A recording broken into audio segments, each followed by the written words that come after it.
This is Drop Tent Media Network. Hey, welcome to the Weekday Comics. I'm Dave Primiano. And I'm Dan D'Aprile, and we're here to shoot the shit and talk the news. Crazy.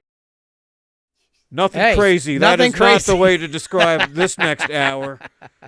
Whoa. Yes. Yeah. We are here coming to you live from a snowstorm. We've braved the elements. Yeah. Well, we don't want to put that on our guest. No, we want you to be comfortable. That's right. We don't want you to risk we're not worth risking the life over. No. Our lives are worth risking for you, the viewer at home. But Pat, you're a road dog, a touring comedian. You're on the road all the time. We don't need to put you out here in the snowstorm, so we have you Skyping in. Do you want to introduce our guest? It was never even really, even when before it was the snow, he was just like, I'm done fucking Skype in. This was never a weather thing anyway. No, as I told Dave, I appreciate you doing this, Pat, because I have Skyped in many times as the co-host of this show. I always feel a little bad, and for those of you at home might not know this, our guest, who Dave will introduce momentarily, is practically my neighbor. We live in the same town, and so I like that you did this because it proves, like, every time I come in, I'm making a drive that people look at and go, yeah, no, I'm going to Skype in, so. Got you. Well, Pat House is his full name. Yeah, You've probably heard the Pat part. I think I just did. Yeah. Should I? Give him some accolades. We have a guest with accolades. He's got. Fuck, I got to remember the names. The biggest thing is one of the albums. I know there's multiple albums. That's fine. That's 3 albums ago. Yeah. The host of I Guess I'll Do It podcast. That. Yeah. Yeah, he's got his own podcast, right? You still doing your podcast? Nope. We are up to date. Just a hiatus. It'll come back. Yeah, that's what I've been telling people about this one. Yeah. We're on our penultimate episode. That's why we wanted a name. That's right. Because I have nothing special planned, but for the next one. So yeah, this might be the special one. Yeah, right. We wanted we wanted a real guest as our last official guest prior to the hiatus. So that's a real guest. I appreciate it. Yeah, Pat's he's open for what? Sebastian Maniscalco, Tom Segura, Dan Cummings. I love Dan Cummings, Brad Williams. Dan's the best. Dan's awesome. Tom Papa. Did you open for Tom? I have, but we were never touring together. Oh, okay. I was just a couple random weeks here and there before he really blew up. Okay, cool. Well, between the 3 of us, do you think we have given you a good introduction now? Phenomenal. We tag teamed it. Yeah, all right.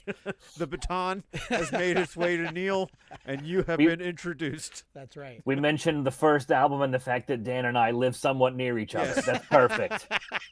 I mean, I know he lives near I already forgot the name of the other podcast studio I've worked at because Pat was on our other show like 8 times. Every time we got a cancellation, Pat lives around the corner. Let's get him. Yeah, that's when I lived with my parents in Springfield. Yeah, that was literally maybe 6 minutes from my parents' house. Nice. Well, I appreciate you showing up there, and I appreciate you kind of showing up here. Yeah, logging in.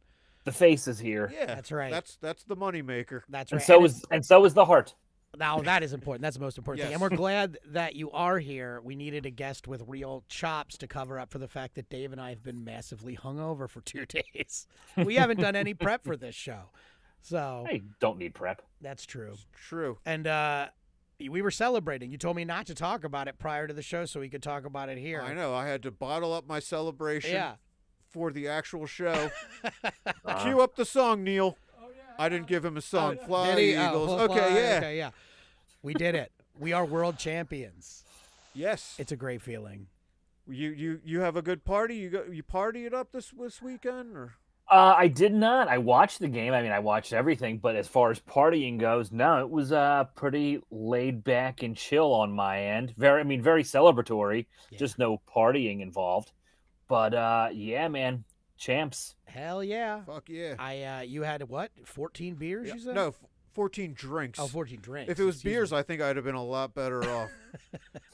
Oh, 14. The thought of 14 beers, like I feel bloated just thinking it. It has been quite a minute since I've eclipsed double digits. Same. I mean, yeah, I'm in my 40s now. I can't I guess for special occasions or whatever, and this was as special as it comes. Oh, for sure. Now, will it be a special occasion again on Friday? Are you guys parading? Yes, but I won't be drinking. I had 12 drinks, 12 beers, and then some people handed me bottles of liquor while I was walking through Philadelphia. That was a bad idea to drink any of that, but I had 12 beers that I could keep track of, and I guess that's in your 40s. Like, I felt like I was more fucked up by the carbs than the alcohol. I feel like for the next sure. day, like you said, the bloating, that was way worse than any of the hangovers. So I don't think I'll be drinking at the parade, but I will be there. Are you going to the parade? I'm going to be in Nebraska. Ooh. That is the opposite of a parade. I have a show Thursday and a show Friday. I don't think I can fly back from Nebraska in between, but I will admit I did look into it, but it's really not feasible. Yeah, I don't blame you. Well, don't worry, because they're going to win again next year, so it's all right. Yeah, I was out of town for the last one too. Oof, yeah. But as long as I can watch it in the warm Hilton Garden Inn in my hotel room, I'll be just as happy. Yeah. Wait, when you were on the road, you were in a hotel lobby. Were you screaming loudly while a bunch of passerbyers were annoyed by you, or? No, actually, the last time the Eagles won the Super Bowl and it was I was driving that whole day. Oh. So I listened to Preston and Steve because they were broadcasting live from there, and then I tried to stream them on their live podcast feed on the app, but then I was getting it just wasn't that great of a signal back then. It's not safe driving conditions either. No. We gotta say. No, I was heading to Vermont. I was also in snow. Oof. So jeez. So I missed out on all the Eagles festivities. Okay, Man. yeah, because I did want to ask it which Super Bowl's bigger, so I guess the one you get to watch is the better one for you. Yeah. Yeah, that's a good question. What is better, the out-dueling Tom Brady with a backup quarterback or getting your revenge against Patrick Mahomes in a blowout? I mean, we also got revenge against Tom Brady. That is true. But I feel like it's a whole different team. Exactly. It was like an extended revenge. It was like when the son kills the man who kills the father. It's like this was direct, you fucked us over 2 years ago and we're coming back to reclaim what's ours. I don't know what was better. I feel like the Brady one. This one was cool, but like nothing beat just that first time they won. Right. Like that was the first, just like the genuine excitement and anticipation you have. Like, don't get me wrong, the Eagles just won the Super Bowl. This is amazing. But it was just slightly better 7 years ago. It's true. I mean, you always remember your first time, right? And yes. I think that's part of it too. It was a better game too. Like yes. It was this time. It was like, yeah, we're gonna win the Super Bowl. Now we just have to wait patiently for a quarter, 2 hours for that to happen officially. Like you gotta bring back a whole lot of when the clock hits those double zeros. You're like, well, I'm kind of pooped already. Yeah. I only knew the other one about 30 seconds to go. Well, apparently it was pretty. Oh, go ahead. I said this Super Bowl apparently lost almost 20 million viewers after the halftime show. And it makes sense. We were up by 24 points and they had no points. I think that played into it. But I do like the fact that people were like, okay, Kendrick just called Drake a pedophile. Time to go to bed. That was basically the last moment. I learned more about Drake than I ever knew before. I didn't know I know his dating history now. I know. You're the only person sitting there going, Drake likes them young? No, I meant because the Serena and the other Sizzler, whatever. Sizzler. They're both his ex-girlfriends or whatever. Oh, I didn't know that about SZA, but I knew that about Serena Williams. Yeah, SZA. I didn't know any of this either, but man, was it a major thing in my feed the past 48 hours. It was. Yeah. And it's been the pretty usual suspects who are I haven't been surprised by a crossover in it. No, guys, what is it actually trying to say? Yeah. I like that there's a couple of real hardcore rap fans that don't like it because they didn't like the audio mix or something. But it's so funny. There's a very small group of people that are like, well, we don't like it for a different reason. Yeah, I saw a lot of people that were like, there's a meaning behind it. I'm like, I don't give a fuck. I didn't like it. Yeah, I don't give a shit about halftime shows meanings. That doesn't equate to me. I don't care. Yeah. I mean, if someone's obviously beef with somebody shouldn't be the halftime show. Right, exactly. Yeah, I mean, obviously it did because it had Samuel L. Jackson dressed as Uncle Sam, and so obviously there was messages there. But yeah, I'm not trying to parse any of that. But there actually was a funny meme I saw. It was like white people complaining about the halftime show because they didn't know what Kendrick was saying, but yet they love Pearl Jam, and it was just a clip of like even flow. And I was like, yeah, no, this checks out. This is a totally good analogy. That is so funny. Yeah, that's perfect. Right, because it's like you don't know what Kendrick's saying, but you know, a pillow made of concrete. I would love a Pearl Jam halftime show so that I wouldn't even feel obligated to watch it. That would be a weird move since the halftime shows have been getting progressively like younger as the years go on. They're no longer like for pitching sure. to boomers. Like especially with Kendrick, considering as like I saw a bunch of Fox News clips where they were like some unknown rapper. It's like, well, yeah, maybe if you're 60 years old. If he didn't just win 8 Grammys the night before or whatever. That is rock music done except for guesting with Bruno Mars or whatever? I mean, probably. What was the last rock band that headlined it? Because Chili Peppers came out with Bruno Mars. But that was Bruno Mars's halftime show. Right. That's right. Yeah, that's right. I mean, they had U2 for me forever ago. They had Paul McCartney. They had Bruce. Yep. This is. I think Tom Petty did it. Tom Petty, yeah. He may have been the last one, the last rock one. Right. Yeah. The only ones that would stand a chance if he wasn't out impregnating bitches would be the Foo, right? Aren't they like they're the only rock band that's even considered big enough at this point to do? I mean, I bet you like Green Day could do it, or I bet that wouldn't spark any political. Yeah, I don't think the NFL would do that just because they would be like too political. Yeah, they played the pre-game show for a postseason game last year. You know, just like 3 songs on the field before the game. And if I were them, I'd be like, we don't need to do this. We play stadiums every night. We don't need to do 3 songs before the Colts play the fucking stupid. Yeah. I bet you there's some kind of deal with that too, because I always wonder why those stars do those small ones, like the halftime show I get, but at the Super Bowl, but like when they do those pre-game shows, or like sometimes you'll get like a guy playing the halftime on like the Thanksgiving game or something like that. I gotta feel they're like bribed with like lifetime season tickets to their favorite team or something. Like I would do it for that. Lady Gaga kicked off, but did she need to make up for Joker too, or what's going on here? It's probably still a decent payday to just play 4 or 5 songs in front of a lackluster crowd before the game even starts. Yeah. Probably. Right. You probably get enough money doing it. I mean, the one guy did it. The halftime show, Shabuzi. Do you know? Are you tapped in enough to know who Shabuzi is? That sounds like a fun sound effect. I was not aware that is there a band Shabuzi? It's a guy. Okay, a guy. He is a country music singer, a black country music singer. Okay, because I don't know if I'd feel comfortable with a white person calling himself Shabuzi. I agree. I don't think we're allowed. Are you familiar with Shabuzi? I know the name. That's dude. Okay. The older I get, the more I just listen to more of what I've always listened to and shit that's older. Like there's no new band coming out of the woodwork for me. I just listen to I get deeper into Pink Floyd or deeper into CCR. There's not too much new shit happening going forward. It's true. It let me discover the 80s.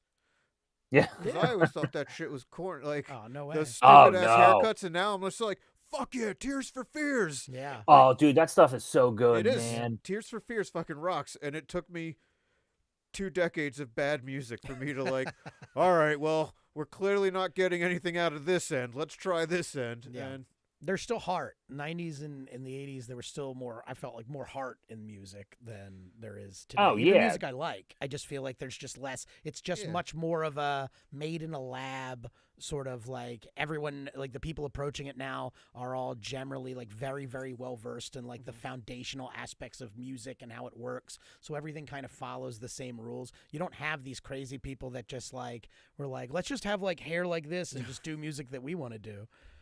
I still try to like use today's nomenclature when I'm listening to the like bump bump bump bump bump bump bump bump bump. Like this fucking slaps.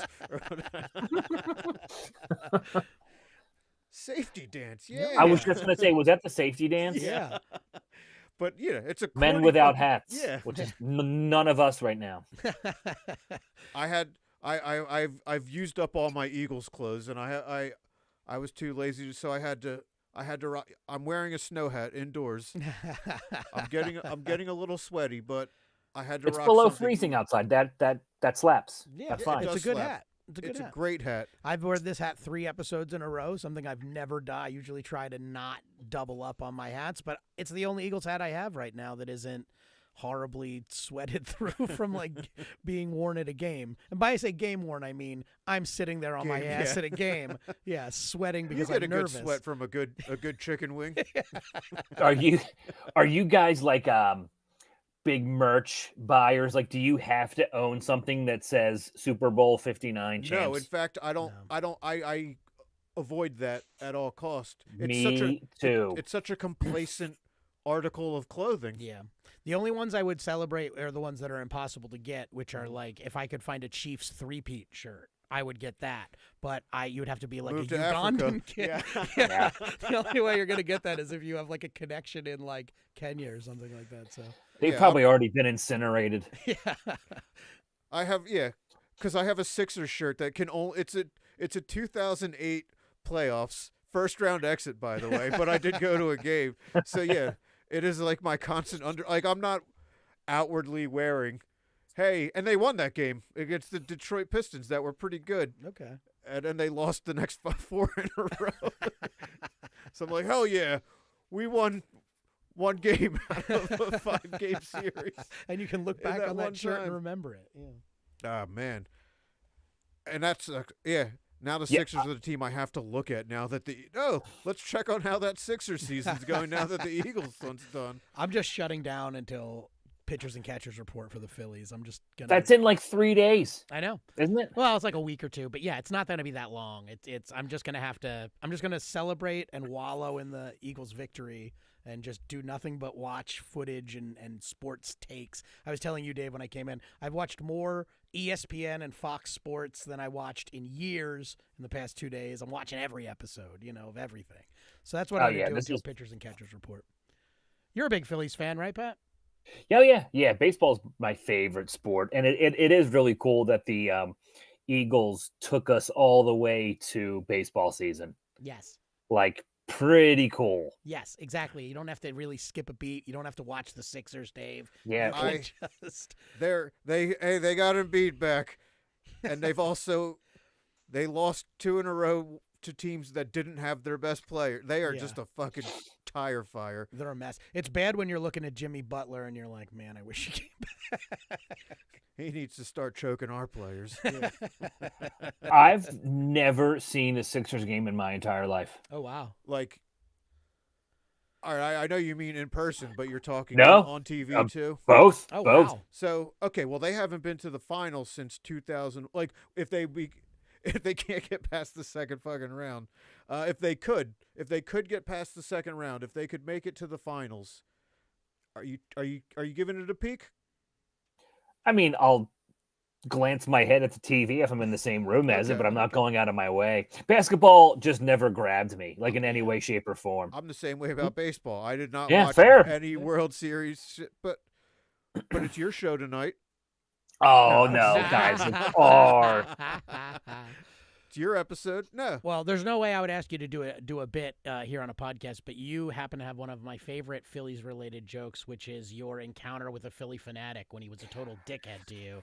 I don't tell that story much. Oh, really? I love that story. Thank you. I've done it a couple times, and it's like 50-50. It has done really well, but it's also like kind of eaten a shit sandwich. But I've also I don't know if I've ever gotten a good grip on that story because I would just throw it out there here and there. I never honed it. So each time I did it, it was probably a little different each time. Okay. But I mean, thank you. I appreciate that. It's great. Yeah. I mean, I'll just give him the quick hits on it. You were at like a telethon. Yes, I was volunteering. Money. Yeah, I was volunteering for Alex's lemonade stand, which was partially live on television throughout the day. And, I was on the phone with a lady who was crying because her grandchild had leukemia, and I'm taking down her credit card information, and the Phanatic comes in and just takes the pen out of my hand and throws it across the room.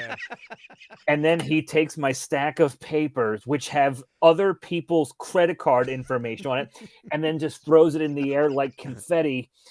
And the whole room starts laughing, and I don't think this is funny at all. And like the woman on the phone is legitimately like in tears because she wants to donate because her grandchild is sick, and I can't be like, hey, can you give me that number again? The Philly Phanatic just a big wacky alien with his tongue. It's out. It's 100% true, and it's an amazing story. Yeah, you're one of the few people with legitimate beef with the Phanatic. Oh, dude, it's so funny, and I don't know if that segment, like, because I was on TV in like bits and pieces, and I'm just dying to know, because they love to get the Phanatic torturing people, doing his like whatever, which is I totally get, but I wonder if they got that on TV or camera, because I mean, I don't know. There's just literally people's credit card information on this piece of paper. He just threw them across the floor like. I want to believe that the Phanatic has been getting away with this shit for years. Like he goes into hospitals and like unplugs machines and stuff as pranks. Like he's been doing some real dark pranks and he's just been getting away with it. Now, you said the joke, the story works 50-50. Does the times it does work not include the word leukemia? It's not like a funny word. No, I think because it's Alex's lemonade stand, so people know what that's for the most part. It's a pretty popular or well-known charity. I just don't think I ever got a good grip on it. So if it didn't do well, it was most likely my fault for just not setting it up correctly. I don't know. Yeah, stories can be maybe hard I'll like bring that. it back though. Yeah, you should try it. I mean, especially with baseball season coming back. It can only work around here. Yeah, well, you are lucky at least in the fact that if there's any mascot that everyone knows across the country, he's definitely one of the more known ones. Yeah, so I feel like at least you have that. But yeah, it works because I remember you used to get into it, but like with some kind of premise of like you hate the Phanatic or the Phanatic is a dick, and I always liked watching like the audience pull back because they're like, "How dare you?" And then you tell that amazing story. But I did like to lead up with that because I know. They weren't going to turn on me, but if I said the Phanatic's a dick, it's going to make them boo or like get really skeptical, and then I want to win them over with my story. So like I dug a bit of a hole there, hoping the story digs itself out. Right. You think Philly, which is a fun game. You think Philly fans would love having a dick for a mascot? Not like a literal dick. Well, that probably do. Yeah. No, we would probably embrace that too much. Yeah. But it would be. Gritty's kind of a dick. He's a bigger dick than the Phanatic. Grit. They're both. Maybe we're bidding for a WNBA team. Maybe we'll try the dick mascot out for them. Now, Gritty stealing credit card information checks out. Yes, that sounds legit, and I'm writing that down right now. There you go. Yeah, that's more on brand. Yeah, I like it. I don't think we've ever had a guest that's just like taking. Always thinking. That's why he's a pro. Yeah, that's why he's a pro. Oh no, that's just pure coincidence that happened to be funny to me. I'm not. Would you consider yourself a storyteller, Pat? I mean, you do straight up, jokes. Like you do a lot of jokes, but you also do a lot of storytelling. I wouldn't consider myself a storyteller, but I have longer. I have short stories. I would say. I wish they were longer. Like I really like storytelling and like I remember So I saw Bill Cosby do 2.5 hours, and in that 2.5 hours, he did like 5 bits. And it was like, it didn't get old. It didn't get boring. It was like he had the audience the entire time. Right. And then like at the time, years ago, I was touring with Segura a lot when he was working on mostly stories. I just watched him build these stories over a year. And it was just like, that always stuck with me. Yeah.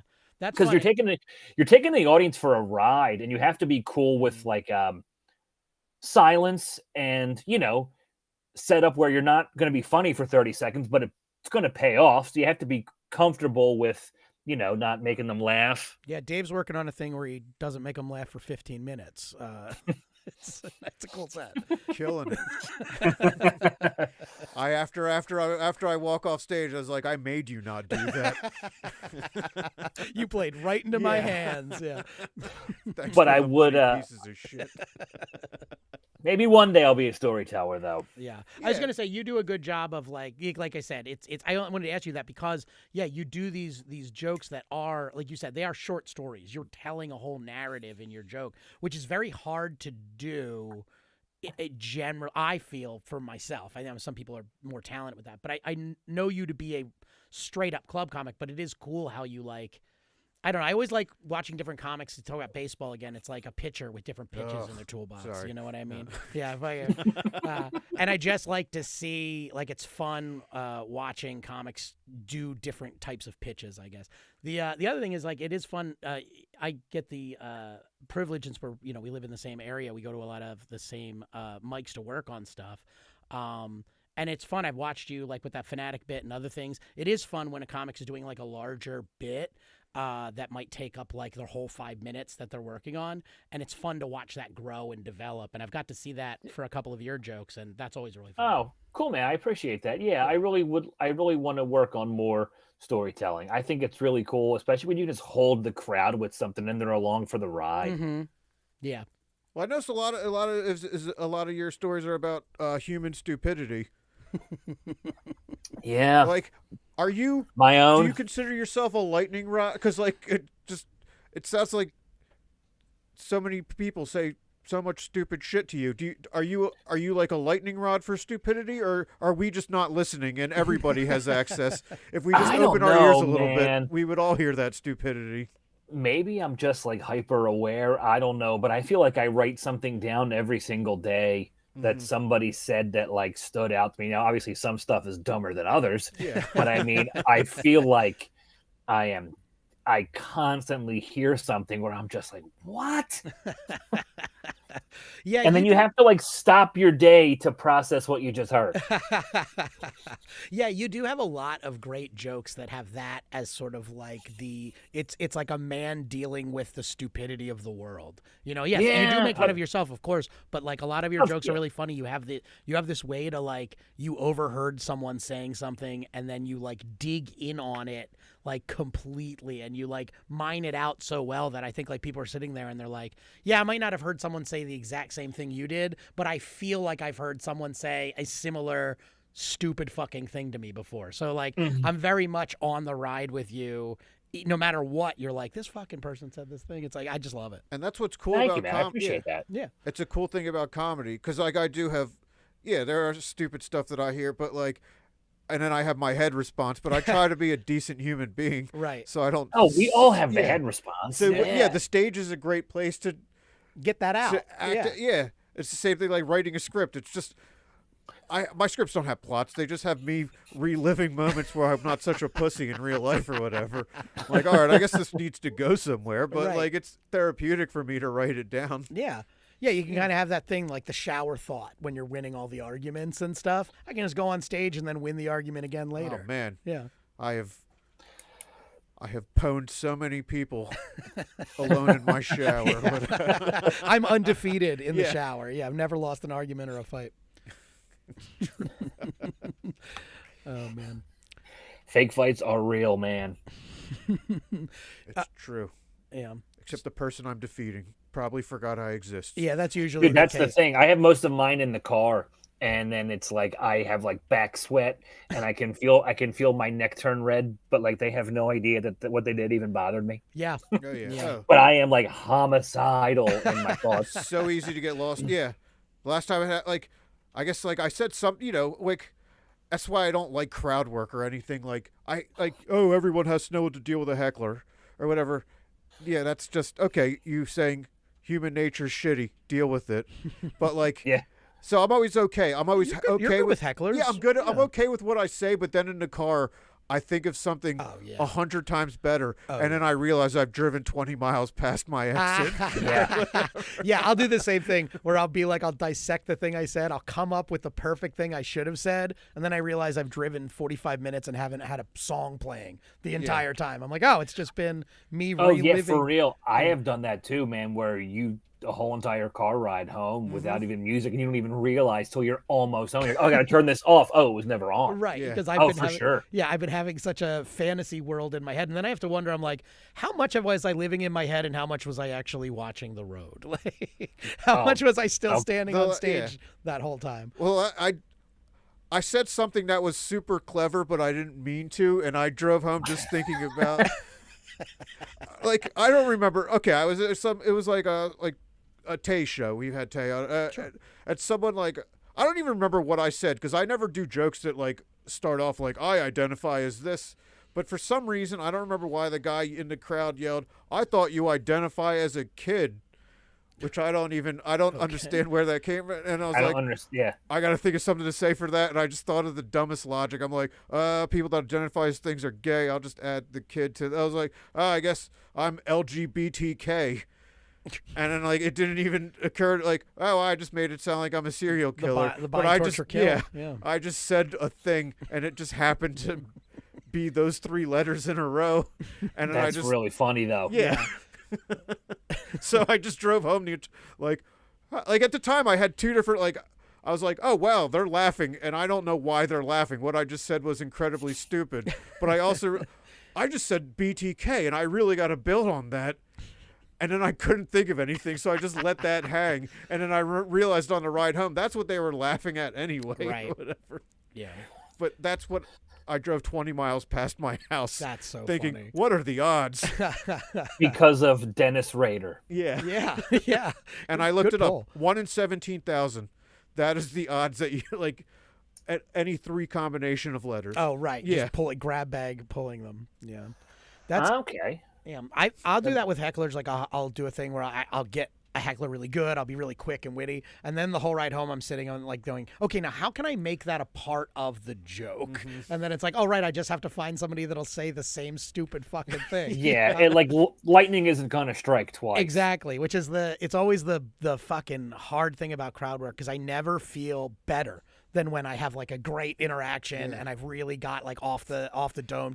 But then it sucks because it's like it's not like when you nail a joke and you just have everything down, because it's like you can't do it again. We don't have our jerk stores in real life. Right? Yeah. Yeah. Every once in a while, if it's crazy enough, you can do it as a story, but I never get hecklers like that. That's probably something Larry David actually did too. Yeah. Of all people, yeah. Right. Set up the exact same insult. Well, I'm not going to call anyone out. There's a guy on YouTube that people think does that.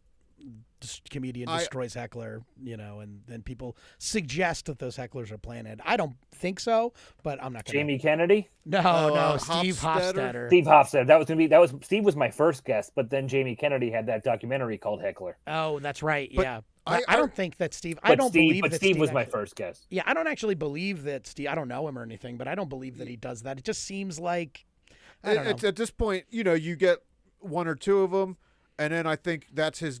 Is that his thing now? I don't know. I've never seen his actual stand-up. Me neither. Yeah, no, so is his thing now that people are encouraged to heckle him? I think so. It's probably like Stavi. Like when I watch Stavi do crowd work, I'm always kind of amazed. He'll be like, "Who's got anything going on?" And people will be like, "Oh, my parents just died in a small plane accident." And it's like when I ask people what they do for a living, they refuse to answer me. Are you trying to segue? Because there's been so many plane crashes. Listen, this was a very expertly laid There's segue. like one every 3 days lately. Yeah.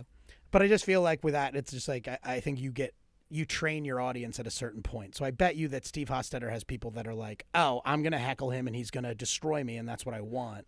Oh, God, it makes me want to throw up. I couldn't do it. I agree with you, Pat. I would just retire if that was like the rep that I had, where people were like, let's just go and disrupt him constantly. I couldn't do it. But it has to be somewhat organized, because there was a show in Philly that was themed heckler show, and it's bedlam.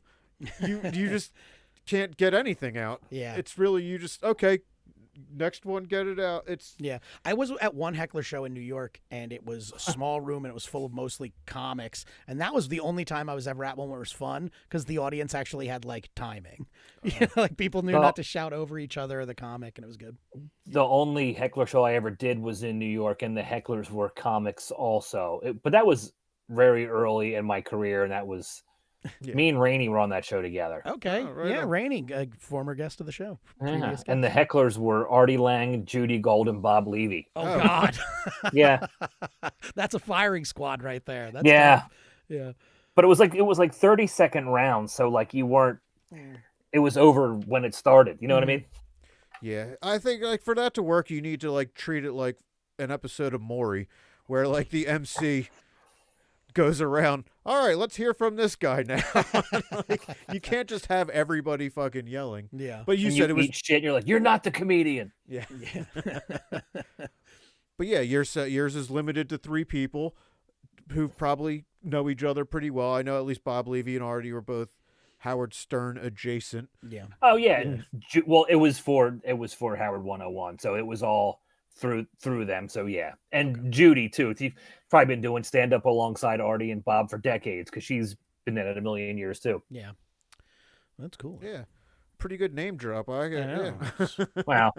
It was certainly an experience, but I haven't even thought about that in forever until now. Because you mentioned comedians having other comedians. Nothing like us two to let people remember slumming it. That's what we do. We get our very successful comedian friends on just to remind them what it was like to be an open micer. Boy, what was, it's like I just want to ponder my life if I had no ambition. Or but I'm interested, Pat. You have a very sort of like I would say commanding presence on stage, in that like your cadence and the way that you deliver your jokes, I can't imagine lends itself to you being heckled that often. Do you get heckled that often? Not really. Yeah. No. I wouldn't think so.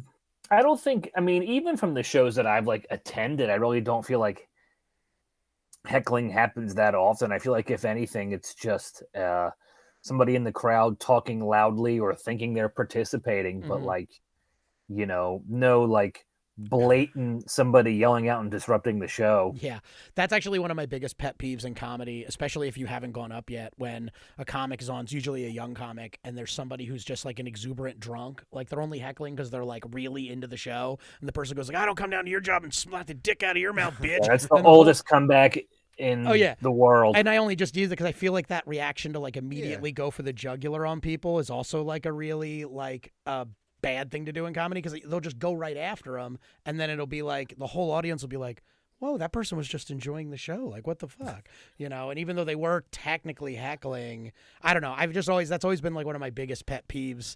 Like I always try to give people a little bit of rope to hang themselves with before I go in on them. I don't get many hecklers though.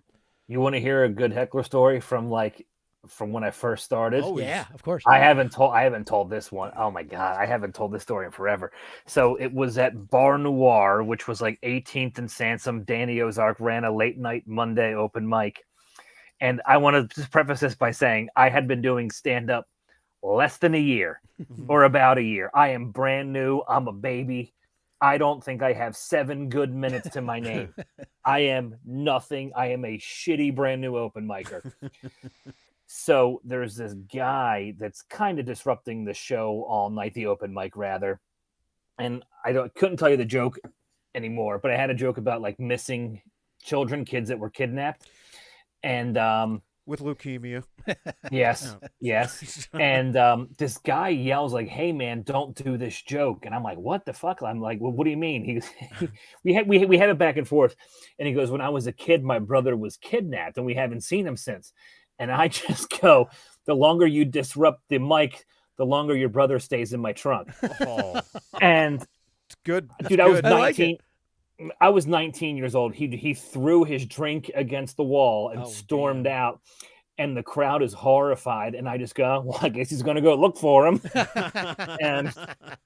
and I was really upset about that, though. Like, I don't say things like that. I don't like to get mean. But I didn't know what I was doing. I was 19. I just said the meanest thing I could back. He ran out. And I was honestly pretty upset when I said that. But so that is kind of funny because that's not you at all. Like, even though you have a very like oftentimes your attitude is like exasperated, like when you're telling a joke. Yeah, but again, you're the nicest person. Like I was doing it less than a year. I thought you just go for the kill and say the meanest thing you possibly can, which I'm pretty sure I did. All right, so it happens tomorrow. You're on stage. Some guy yells, "Hey, my brother was kidnapped. Do you have your jerk store response now? I would probably maybe I might stick with the why are you not looking for him, but you're at a comedy club on a Friday. Yeah. I would probably take the lesser of the two Right. things I said that night. Yeah. Well, that one too is a little less like personal, right? It's not like I'm doing it to you. Yeah, I didn't mention his brother in my trunk. Yeah. So which is very specific. Yeah. You're really good at that though. Like you have a good I job do of have- being mean to people without alienating It the whole happens to me audience. twice a week. Someone yelling that their brother was kidnapped. I will. If I say something, I'll buy a candle afterward or whatever. I'll like, hey, is that who books that vigil? But But you and me are like this. Like if there's like a rowdy crowd and someone has to eat the bullet, and nobody wants to do that really. But like you and I will be like, all right, I can do it. No big deal. I'm going to kind of enjoy it if they're a little unruly. I've known for decades now what allows me to get away with being a piece of shit. A disarming smile. Oh, there you go. Oh, Yeah. People love the disarming smile. It's also like comedians that like are either dirty or filthy or are really smart about their jokes, but the jokes are really like I don't know, edgy, and they wear like a suit. You know what I mean? Oh, so it yeah. like takes the edge off a little bit. They have Ryan- Italian accents. yeah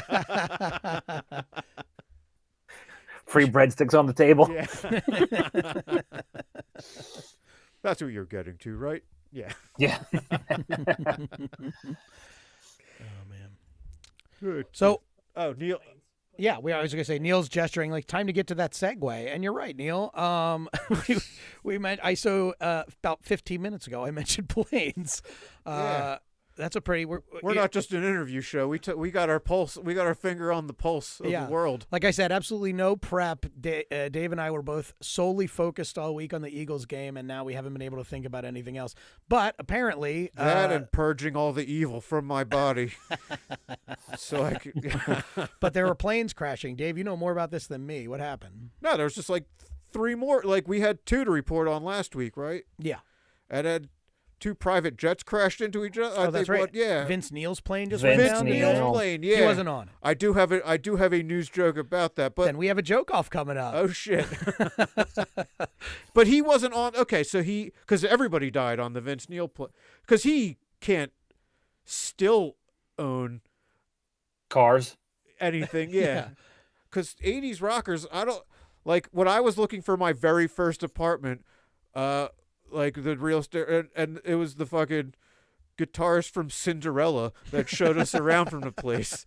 So I don't think 80s rockers have things anymore. Because it Was this in Delco? No, this was in New South Jersey.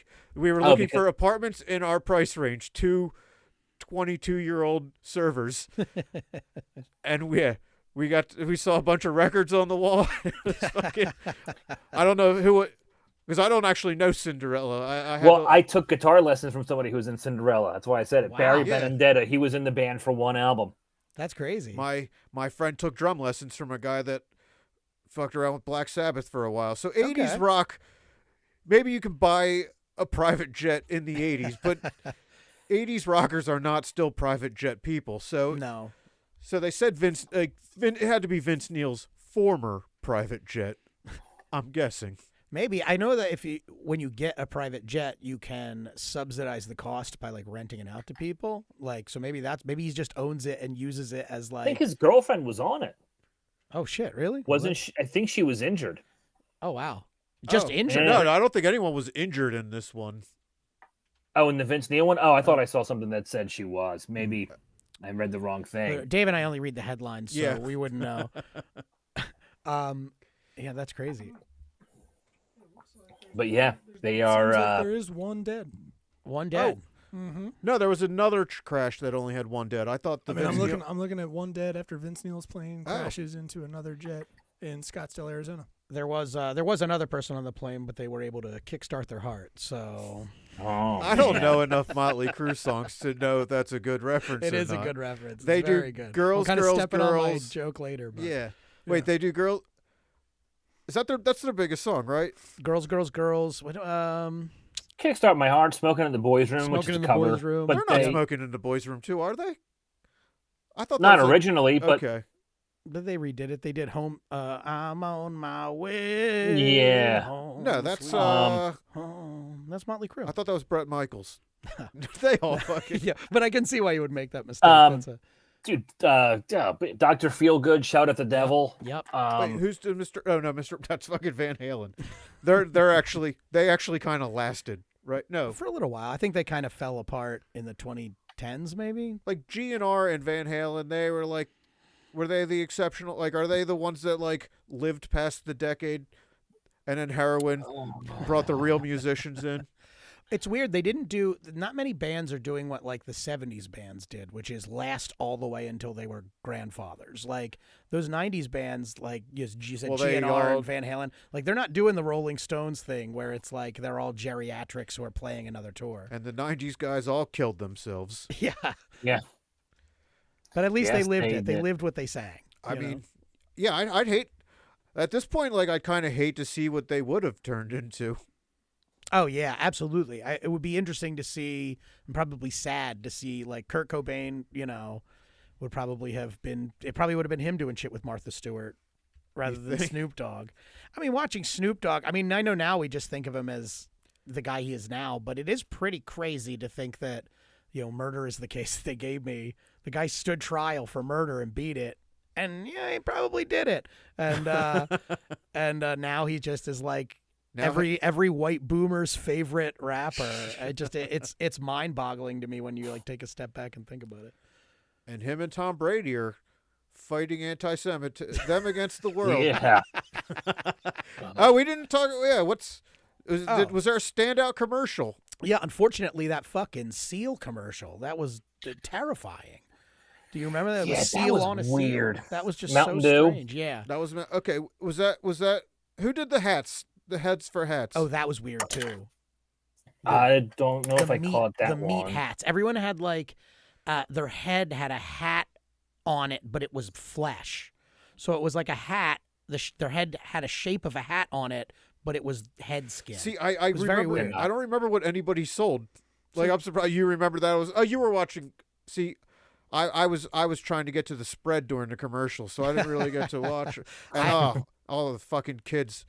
Now all the cookies were gone by the time I remembered that I wanted the fucking cookies. You were at a Super Bowl party with kids? All my friends. I've been just going to the same Super Bowl party with the same people for 20 years now or so. Damn. And they all have kids. And you just curse in front of them. I know you do. I watched the parents do it first. Okay. All right. Yeah, that opens the door. Yeah, exactly. But my one friend's wife makes my second favorite cookies ever. My favorite cookies ever won't talk to me anymore. So these will do. Oh, no. I'm sorry about that. Yeah, because I dumped her for a chick that made terrible fucking cookies. It's a mistake, bro. I know. But yeah. But then I was, oh yeah, the fucking cookies. And then I got up there. Kids. Yeah. Destroyed the cookies. Worst Super Bowl ever. The weird commercial that you guys saw, where they make the top of the head as a hat in the flesh is just a Tubi commercial, just for Tubi. Tubi, that's Tubi. right. I remember because I was pretty drunk at that point, and I was doing the Cat Williams, my favorite Cat Williams, going, "You're not even on Tubi. Not even on YouTube or Tubi." And I still hold that since Cat Williams is an interesting man and has an interesting voice, not racist. Yeah, if you do a specific person, it's not. I feel like if the person is known for having a weird voice, you can't possibly be accused of doing an entire race of people if you're doing... Like, I made this argument for the short time I was trying to do a joke about Lil Wayne and how weird he sounded. And, I don't know. I'm not going to go, I have a black friend on you, but I had a couple black comics tell me I made him a little nervous with the premise, but I landed the plane. You know what I mean? Like, I landed someone has to do it.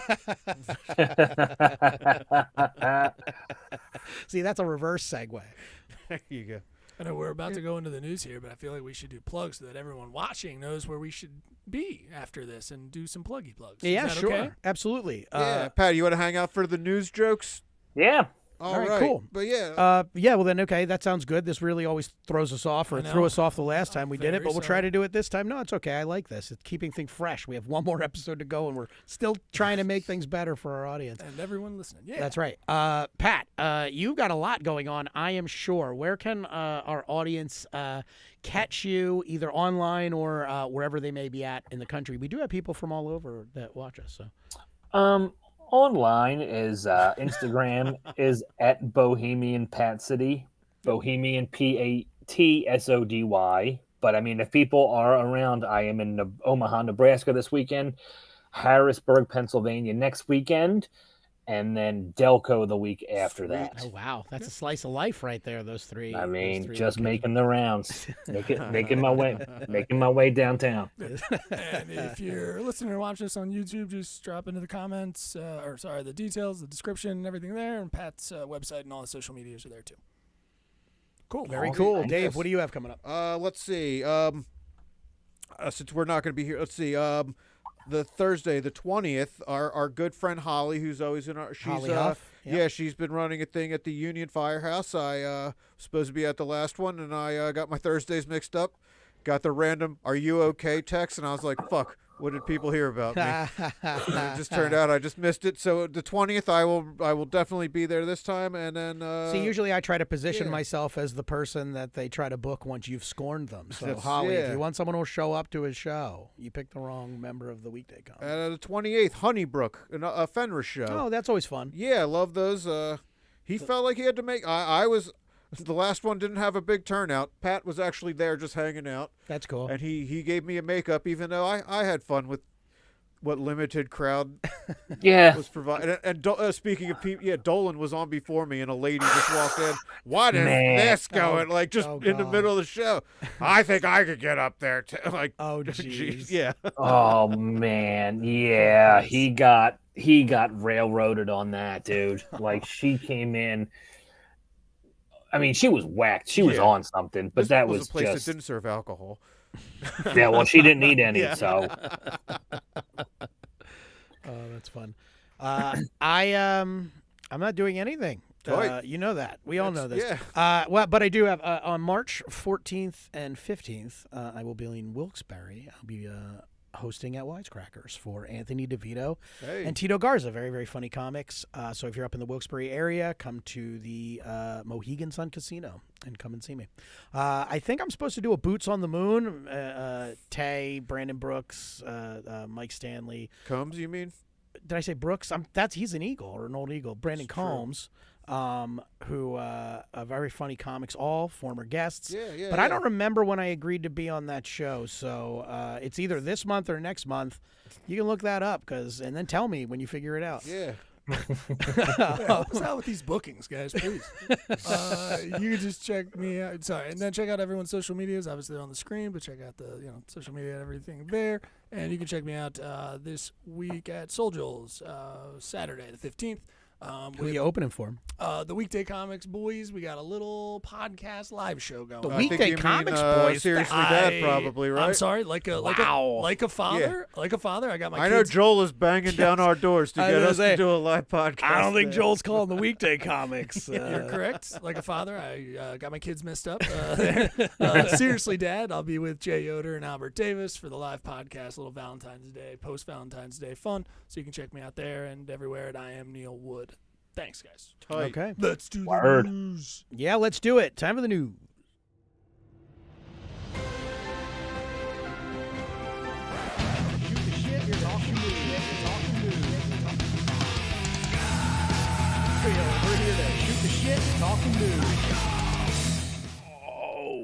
I feel like that just has gotten subtly harder, that song. I feel like you really have added some, like, balls. I think whoever wrote it should do the next Super Bowl halftime show. That's right. Finally, rock. All right, this is the news. I don't even want to do this. Okay, this is our penultimate episode. So this is may probably be our last news. Yeah, well, maybe we'll take a crack at it for the last one. I think we should, but 5. Yeah, only because I'm 2 behind you and I need to catch up. Oh, right. Okay. Okay, this is the news section. Dave and I have written 12 jokes about this week's news. Remember, we used to do 15? Too many. 12 jokes about this week's news. I don't know what Dave wrote. He doesn't know what I wrote. However, if we wrote a joke about the same news story, and we did, there will be a joke-off. Joking each other off. That gets better too. And we'll be joking each other off, as I say in that clip. If Dave and I are joking each other off, Pat, that means you are judge, jury, and executioner. You just pick which joke of the 2 jokes on the same story you like, and then we get a point. I'll just say, to keep in mind the context of it, Dave and I have been doing this for 2 years. I am only down 2 points. And I appeal to the irony of tie after 2 years being funny, but you probably have. And now I'm almost convinced my Motley Crue joke is about another band. But anyway. All right, Dave, you want to start? Sure. Neo-Nazi group leader convicted of plotting Maryland power grid attack. Which is premature on their part, as they should have waited until white power was a little more sustainable as a replacement, as currently it only lights up the lawn for that one family. Okay, yeah. I like that. Donald Trump announces task force to eradicate anti-Christian bias. Trump said this group will seek to end criticism of Christianity in the traditional conservative way by making little badges for Jews to wear. All right. FDA assigns highest risk level to these recalled chocolate snacks. And now when women be turning down chocolate, they have to say, I'd love to, but it goes straight to my nervous system. I like that you said when women be turning down chocolate. I know, I did 2 That was different. really Yeah. nice. That was interesting. I liked that. I thought that'd be a nice touch. Yeah. It's no Cat Williams impression. No, but- hey, listen. That's why I'm bringing it up. I'm trying to bring you down to my level. All right. Trump announces the U.S. will take over the Gaza Strip. Though experts believe Trump will backtrack on this promise as soon as he learns the Gaza Strips are not the new chicken meal menu at McDonald's. True. Panama denies State Department claim U.S. government vessels can now transit canal for free. And upon further investigation, they've discovered that all the U.S. ships are just bunching closely together so they could get to turnstile in one shot. Okay. It's like a subway. Yeah. All right. Trump's plan to send migrants to Guantanamo Bay, described by critics as a concentration camp. Republicans say this is highly offensive to the troops stationed there, who didn't force Iraqis to do human pyramids in 2004 just so Trump could take all the concentration camp credit today. All right. Speaking of which, not a joke. Argentina says it will pull out of World Health Organization. They said they want to stand with their American allies, who every day make it seem more and more likely that they can proudly admit that they've been harboring Hitler this entire time. I like that one. A 19-year-old Doge employee nicknamed Big Balls is now a senior advisor to the State Department. Yeah, which coincides with America's new foreign policy initiative, blaming women for everything. There you go. Anheuser-Busch CEO wants to ditch domestic for American, which will also make many of their customers feel patriotic after they've had a few too many and they can go home in American violence on their wives. Nice. That's good. That's good. Nancy Mace repeatedly shouts a slur for trans people in House hearing, though Mace says she was simply exercising her constitutional right to tell Dave Chappelle's jokes. All right. Giselle Bundchen gives birth to third child, first with jiu-jitsu instructor boyfriend. Yeah, making Tom Brady's family tree very similar to his trophy case, bigger than it should be thanks to someone who's really good at kicking. I like that. That's good. Vinatieri won those first 3. That's a really There's smart levels joke. to that joke. Yeah. There's yeah. You really brought it. You told me you were hungover for 2 days. You I really wrote brought that- the shit today. You should I try wrote that- writing hungover more. An hour before I left for this show. You should, whatever you did, just harness it because you got some good jokes today. All right. Cameron Diaz says before the Me Too movement, every movie set had, quote, that one guy who was inappropriate. Diaz went on to say, quote, you know the type, bald, wears glasses, half Jewish, half Italian, often wearing an Eagles hat, sometimes plugging a live comedy podcast. Thank you for bumping up my fucking credits. Would I ever be introduced to, hey, this guy was in a thing with, I'd even fucking take the Me Tooing. This guy Me Too'd Cameron Diaz. Yeah, that's better than, oh, you could see him at a fucking bar. Yeah. All right. NASA instructs employees to remove pronouns from all work communications. NASA considers this their biggest course correction since the time they had to alter that one quote, that's one giant leap for they, them kind. Bianca Censori shocks viewers as she walks the red carpet at the Grammys totally naked, prompting a disgusted America to say, have some decency and cover yourself with an outfit of raw meat or something. Right on. All right. Trump orders Treasury to stop making 1-cent coins. Yeah, in a move to further improve relations with the Jewish people, as now none of them will ever have to bend over for anything less than 5 cents. I can say it. You can. And I can say it as your co-host. Yeah, I'm okay with it. Yeah, thank you. I just want to hammer home that I do have this permission. All right. Here we go. Motley Crue's Vince Neil was not on his private plane when it fatally crashed in Arizona, authorities say, marking the first time in 20 years anyone's been excited to hear Neil say he was home sweet home. Hey. Bye. It's a joke off. They like each other off. Joke. Jet owned by Motley Crue's Vince Neil involved in fatal plane crash, which adds to Motley Crue's history of unsafe transportation after all those women went on their boat rides and came away with a sore pelvis and hepatitis. I like how you doubted that was... This has been Now I have to remember if Tommy Lee, did I put Tommy Lee in Poison or whatever? Oh, maybe. No. But I think it still works. All right. What do you think between those two hastily written Vince Neil jokes? I think I got to go with the home sweet home pun. I'm There we go. sorry. Yeah, That's you're okay. down one. I'm down just a mere 1 point Also, now. let's not forget that Vince Neil also killed somebody in a drunk driving accident. Oh, Oh, man. wow. I didn't know that that. would have added layers Oh, yeah. to my thing. Holy shit, yeah. Yeah, by fucking land, air, or by land, air, or sea. Yeah. You will die. All right. Well, Tommy. Oh no, because they fucking kid drowned in Tommy Lee's pool. Tommy Lee's pool. Oh, yeah. my I God, just you're meant right. he gave Pamela hepatitis on his boat. No. But you're yeah, right. wow, they really fucking They just they're kill it. killing by land, sea, and air. Doesn't matter where you Yeah. are, they will find you. All right.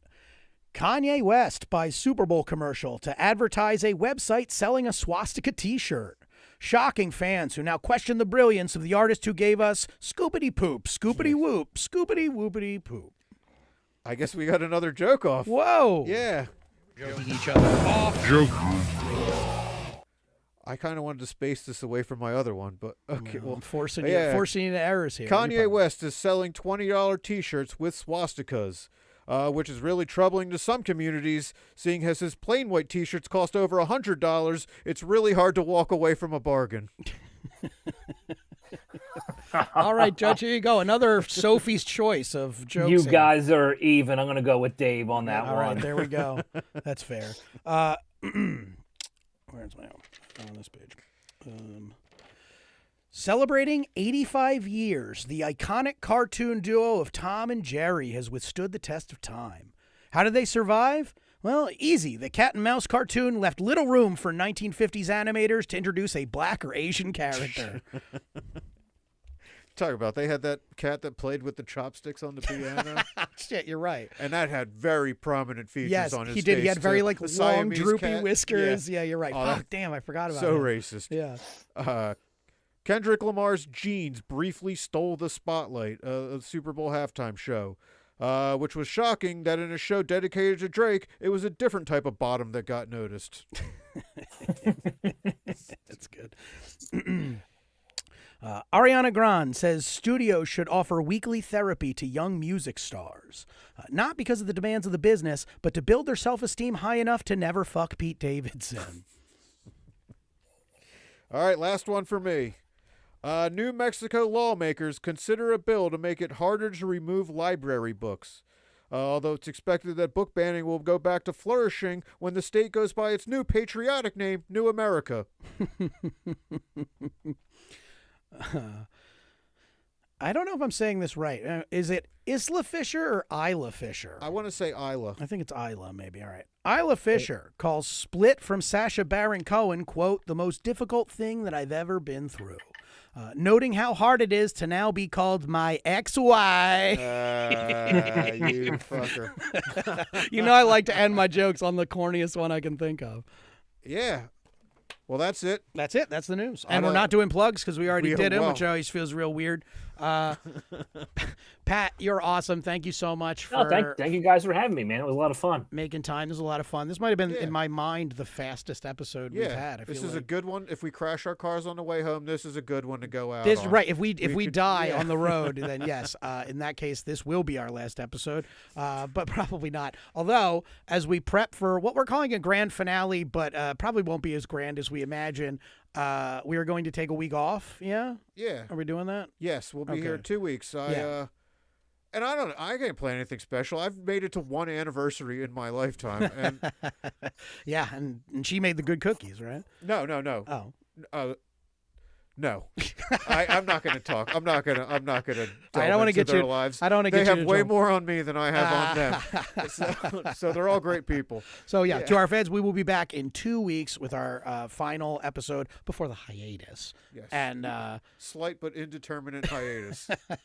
But Pat, thank you so much for being on. Thank you for having me, man. That was a lot of fun, guys. Thank you. Absolutely. Hope to see you around soon when you're back in town. Hope to see you guys around. Yeah. And thank you, Dave. Thank you, Neil. Thank you guys for watching. We'll see you in 2 weeks. Well, there we go. Thanks for listening, everybody. Oh, man, that was we fucking landed that like Kerry Strug should have. This has been a Drop Tent Media production.